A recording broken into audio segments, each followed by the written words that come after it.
Welcome buddies. இன்னைக்கு நம்ம பார்க்க போகிற topic ballot.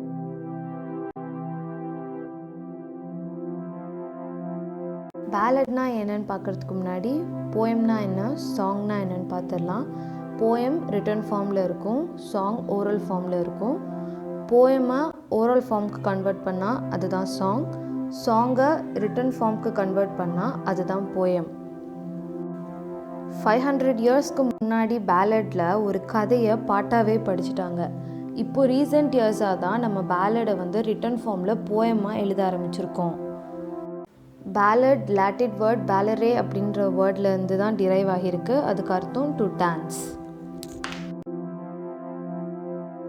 Structure of a ballet. அந்த காலத்து பீப்புளுக்கு ரொம்ப லிட்ரரி நாலேஜ் எல்லாம் கிடையாது. அதனால் அவங்களுக்கு புரியும்படி சொல்லணுன்றதுக்காக சிம்பிள் லாங்குவேஜில் தான் பேலடை கம்போஸ் பண்ணியிருந்தாங்க. பம்பாஸ்டிக் வேர்ட்ஸ் இருக்காது, நிறைய ஃபிகர்ஸ் ஆஃப் ஸ்பீச் இருக்காது. ஒரு கதையை எந்த அளவுக்கு சிம்ப்ளிஃபை பண்ணி சொல்ல முடியுமோ அந்த அளவுக்கு சிம்ப்ளிஃபை பண்ணி தான் பேலடில் அப்போது பாடியிருக்காங்க. பேலட்ஸை பேலட் மீட்டர் யூஸ் பண்ணி தான் கம்போஸ் பண்ணுவாங்க. அதாவது நிறைய குட்டி குட்டி ஸ்டான்ஸாஸ் இருக்கும் பேலட்டில். ஒரு ஸ்டான்ஸாவுமே 4 லைனில் இருக்கும், அதாவது குவாட்ரேன்ஸில் இருக்கும். அதில் first and third line iambic டெட்ராமீட்டரில் எழுதியிருப்பாங்க. Second and fourth line iambic ட்ரைமீட்டரில் எழுதியிருப்பாங்க. செகண்ட் அண்ட் ஃபோர்த் லைன் மட்டும்தான் மோஸ்ட் ஆஃப் த பேலட்டில் ரைமிங்காக இருக்கும். First and third line rhyming இல்லாமல் தான் இருக்கும். ஸோ ஜென்ரல் ரைம் ஸ்கீம் பார்த்தோன்னா ஏபி சிபி. சில பேலட்ஸில் தான் நம்மளால் ஏபி ரைம் ஸ்கீம் பார்க்க முடியும். ஒரு ஸ்டான்ஸாவில் இருக்கிற ஒரு லைன் திரும்ப அடுத்த ஸ்டான்ஸாலையும் ரிப்பீட் ஆகிக்கிட்டே இருந்துச்சுன்னா அந்த லைனை நம்ம ரெஃப்ரைன் அப்படின்னு சொல்லுவோம். ஸோ பேலட்ஸில் இந்த மாதிரி ரெஃப்ரைன்ஸ் நம்ம நிறைய பார்க்க முடியும். அது எக்ஸாக்ட் ரெப்பிட்டேஷனாக இருக்கலாம், அதாவது ஒரே லைன் திரும்ப ரிப்பீட் ஆகலாம். இல்லை இன்க்ரிமெண்டல் ரெப்பிட்டேஷன், அதாவது ஒரு லைன் அதே லைன் தான், ஆனால் அதில் இருக்கிற வேர்ட் மட்டும் சேஞ்ச் ஆகி அடுத்தடுத்த ஸ்டான்ஸால் ரிப்பீட் ஆகும். ஸோ அந்த மாதிரி இன்க்ரிமெண்டல் ரெப்பிட்டேஷன்ஸும் பேலட்டில் இருக்கலாம். பேலட்ஸ் ஒரு நரேட்டிவ் போய்ட்ரி தான். ஏன்னா ஒரு கதையை தான் ஒரு நரேட்டர் நரேட் பண்ணுவார்.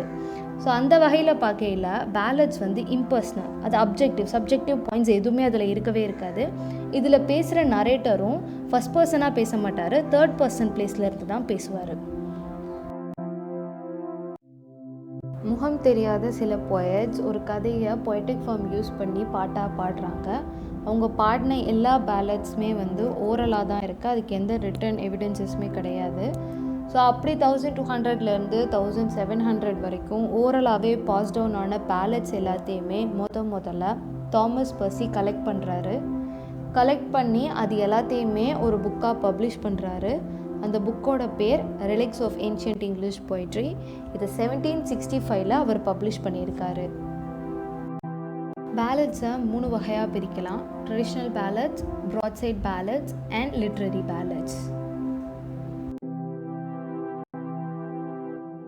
முகம் தெரியாத அந்த போயட்ஸ் ஒரு சில சோஷியல் ஃபங்க்ஷன்ஸ்க்காக பாடின பாட்டை தான் நம்ம ட்ரெடிஷ்னல் பேலட்ஸ் அப்படின்னு சொல்கிறோம். 15th செஞ்சுரியில் இந்த ஃபோக் பேலட்ஸ் இங்கிலாண்ட்லேயும் ஸ்காட்லாண்ட்லேயும் ரொம்பவே பாப்புலராக இருந்திருக்கு. ட்ரெடிஷ்னல் பேலட்ஸ் நம்ம ஏற்கனவே பார்த்த மாதிரி 1200லேருந்து 1700 வரைக்கும் ஓரலாக தான் அடுத்த ஜென்ரேஷனுக்கு பாஸ் டவுன் ஆகியிருக்கு. அப்படி பாஸ் டவுன் ஆன ட்ரெடிஷ்னல் பேலட்ஸை தான் பர்சி கலெக்ட் பண்ணி புக்காக பப்ளிஷ் பண்ணியிருக்காரு. இது ட்ரமாட்டிக். ஆப்வியஸ்லி இது ஒரு ஸ்டோரி. ஸோ இதில் கேரக்டர்ஸ் இருக்கும், டயலாக்ஸ் இருக்கும், ஆக்ஷன்ஸ் இருக்கும். ஸோ அந்த ஸ்டோரியை narrator third person point of வியூவில் தான் சொல்லுவார். அதனால இது இம்பர்சனலும் கூட. எந்த மாதிரியான சப்ஜெக்ட் மேட்டர் ட்ரெடிஷ்னல் பேலட்ஸில் யூஸ் பண்ணுவாங்கன்னா tragic subjects, historical, romantic and supernatural. Example of traditional ballets பார்த்தோன்னா டேம்லின் அண்ட் ராபின்ஹுட். சில இம்பார்ட்டண்ட்டான ட்ரெடிஷ்னல் பேலட்ஸை பற்றி நம்ம தெரிஞ்சுக்குவோம். நம்ம இப்போ கேட்குற எல்லா ஃபேரி டேல்ஸுமே ஒரு ட்ரெடிஷ்னல் பேலட் தான். செவி சேஸ்ன்ற கதையில் நார்த்தம்பர்லாண்டோட ஏர்ல் பர்சிக்கும் ஸ்காட்லாண்டோட ஏர்ல் டக்ளஸ்க்கும் நடுவில் நடக்கிற பார்டர்லேண்ட் பேட்டில் தான் டிஸ்கிரைப் பண்ணியிருக்காங்க. இடமோ கார்டன் ஒரு கேப்டன் கார் அப்படின்ற கதையில் கார்டன் எப்படி அவரோட எனிமியை பழி வாங்கினார் அப்படின்றத சொல்லியிருப்பாங்க. தாமஸ் த ரைமர் ஒரு ட்ரூ தாமஸ்ன்ற கதையில் ப்ராஃபட் தாமஸை பற்றி சொல்லியிருக்காங்க. த பெய்லிவ்ஸ் டாட்டர் ஆஃப் ஐலிங்டன்ற கதையில் ஒரு கப்புள் 7 years செப்பரேட் ஆகியிருப்பாங்க. அவங்க எண்டில் எப்படி யுனைட் ஆனாங்க அப்படின்றத சொல்லியிருப்பாங்க. ஃபோக் பேலட்ஸை யார் எழுதுனாங்கன்னு நம்மளுக்கு தெரியாது, ஆனால் லிட்ரரி பேலட்ஸை இந்த ஆத்தர் தான் எழுதியிருக்காருன்னு நம்மளுக்கு நல்லா தெரியும். பர்சியோட கலெக்ஷன் ஆஃப் பேலட்ஸை பார்த்துட்டு நிறைய romantic and Victorian poets 19th செஞ்சுரியில் ஃபோக் பேலடை இமிட்டேட் பண்ணி பேலட்ஸ் எழுத ஆரம்பித்தாங்க. இந்த பேலட்ஸ் எல்லாமே ட்ரெடிஷ்னல் பேலட்ஸ் மாதிரி ரொம்ப சிம்பிளாலாம் இல்லை, ரொம்ப elaborate and complex language use பண்ணி எழுத ஆரம்பிச்சிருக்காங்க. Example: Wordsworth's lyrical ballads, Keats La Belle Dame Sans Merci, Coleridge The Ancient Mariner. Other important literary ballads: Tennyson's The Revenge and the Lady of Shalott, Robert Browning's Herb Riel, Dante Gabriel Rossetti's The King's Tragedy, Walter Scott's Eve of St. John, Charles Kingsley's The Sons of Dee, William Morris' Shameful Death, Oscar Wilde's The Ballad of Reading Gaol, Robert Burns' The Lass That Made Me the Pet. 15th century வரைக்கும் oral ஃபார்மேட்டில் இருந்த pallets எல்லாத்தையுமே 16th செஞ்சுரியில் printing press கண்டுபிடிச்சதுக்கப்புறம் news பிரிண்ட்டாக மாற்றினாங்க. ஒரு single ஷீட்டில் ஒரு side மட்டும் print பண்ணி இந்த பேலட்ஸ் எல்லாத்தையுமே ஸ்ட்ரீட்ஸ்லையும் ஃபேர்ஸ்லையும் ஒரு பேம்ப்ளெட் மாதிரி எல்லாத்துக்கும் கொடுக்க ஆரம்பித்தாங்க. ஒரு சைட் மட்டும் பிரிண்ட் ஆகி இருக்கிறது ப்ராட் சைடுன்னு சொல்லுவாங்க. அதனால ப்ராட் சைடில் பிரிண்ட் பண்ணப்பட்ட பேலட்ஸ் எல்லாத்தையுமே ப்ராட் சைட் பேலட்ஸ் அப்படின்னு சொல்ல ஆரம்பிச்சிட்டாங்க.